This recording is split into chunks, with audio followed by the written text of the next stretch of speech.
Hola, tengan todos muy buenas tardes. A partir de este momento quiero compartir con ustedes la clase correspondiente a este día. Está denominado Introducción a la Psicología. Comencemos. Bueno, aquí quiero plantearles cuáles son los contenidos que vamos a intentar desarrollar esta tarde. De hecho, no creo que los terminemos de revisar todos, así que los contenidos que queden pendientes serán abordados en la próxima clase. Bien. Eh, en primer lugar, tenemos que hacernos la pregunta, ¿qué es la psicología?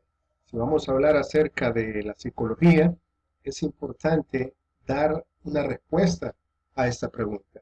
Antes de responderla totalmente, quiero hablarles un poco acerca de los orígenes de la palabra. De hecho, esta palabra procede del griego y está compuesta por dos palabras, psico o psique, que significa alma, conciencia o actividad mental. Repito, psico o psique, que significa alma, conciencia o actividad mental. Y logía, que significa estudio, ciencia. Luego entonces, en este momento histórico del origen de la psicología, los académicos pensaban, creían que se trataba acerca del estudio del alma. Esta definición, como vamos a ir viendo, fue cambiando con el tiempo. Avanzando, luego aparecen justamente los griegos, Platón y Aristóteles. Esto data de 300 años antes de Cristo y se hicieron preguntas sobre cuestiones básicas de la psicología, como por ejemplo, ¿cuál es la naturaleza de la mente? ¿El ser humano es lo mismo que su cerebro? ¿Cuál es el origen del pensamiento? ¿La esencia del ser humano es orgánica? ¿Cómo se relaciona mente e inteligencia? En aquel momento que se creía que la psicología era el estudio del alma, se hicieron estas interrogantes que permitieron precisamente que la definición y el concepto de psicología fueran evolucionando y fueran avanzando, el cual pues fue cambiando poco a poco.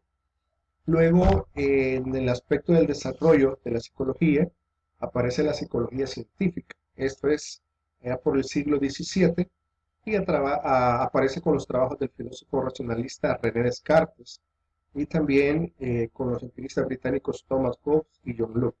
Por ejemplo, Descartes afirmaba que el cuerpo humano era como una maquinaria de relojería, pero que cada mente o alma en ese momento era independiente y única y tenía ciertas ideas innatas para organizar la experiencia.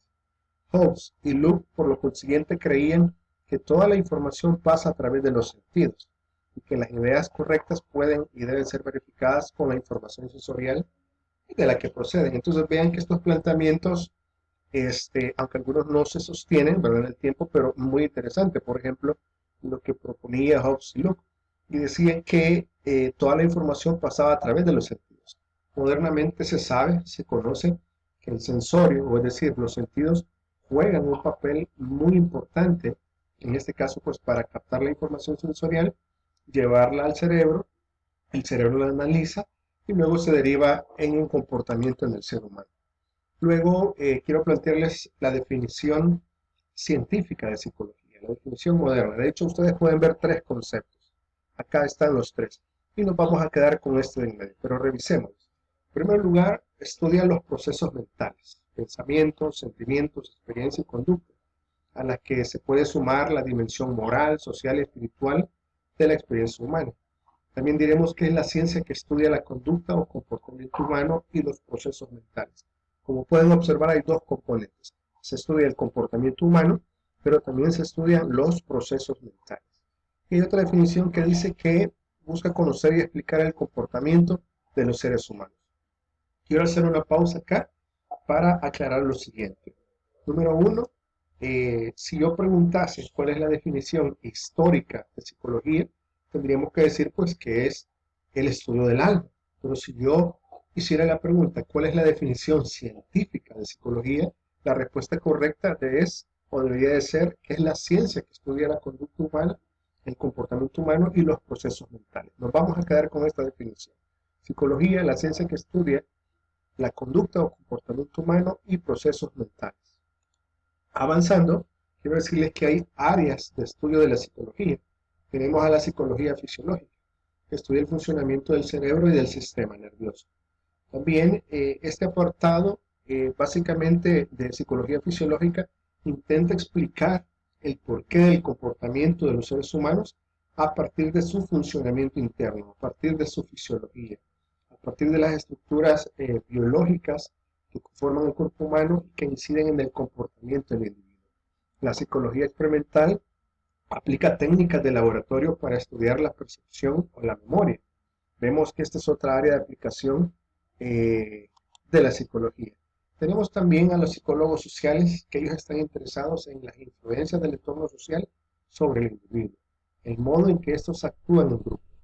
De hecho, los psicólogos sociales proponen que el comportamiento del ser humano cambia cuando está él solo que cuando este individuo está en grupo, es decir, está interactuando con otros individuos.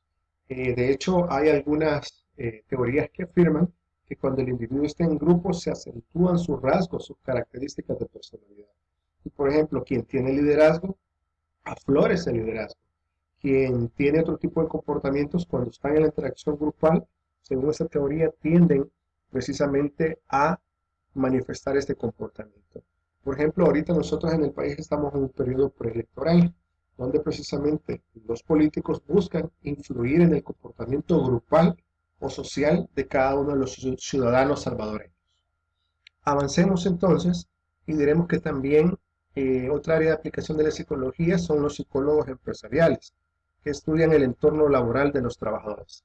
Regularmente son psicólogos que están en el Departamento de Recursos Humanos y que se encargan en el proceso de reclutamiento y selección de personal.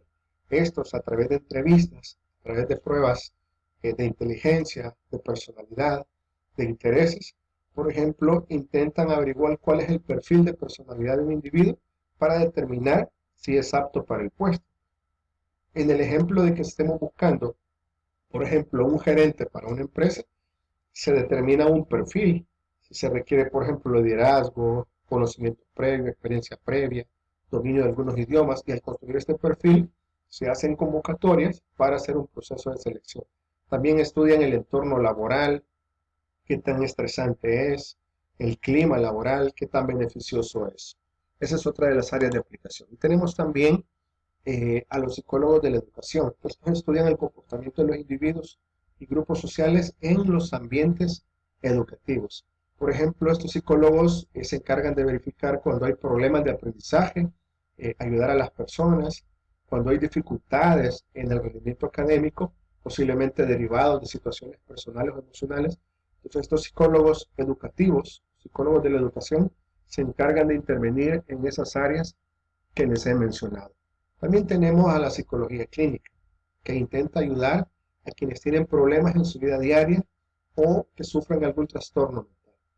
Recordemos que tener un problema no significa pues que la persona tiene un trastorno mental, no necesariamente, pero de cuando en cuando pues algunas personas las situaciones difíciles de la vida se desbordan del manejo personal y entonces algunos incluso llegan a desarrollar algunas alteraciones del comportamiento. El psicólogo clínico precisamente trabaja en esas áreas, en abordar los problemas o los trastornos mentales en algunas personas. Aquí tenemos las áreas de especialización de la psicología. Están en dos grupos, la A de investigación y tenemos también el área de psicología aplicada. Acá en el área de investigación tenemos a la psicología experimental, encontramos a la psicología evolutiva, la psicología social que le acabo de explicar hace unos momentos, la psicología fisiológica y encontramos también a la psicometría. La psicometría es una disciplina, una de las áreas de especialización.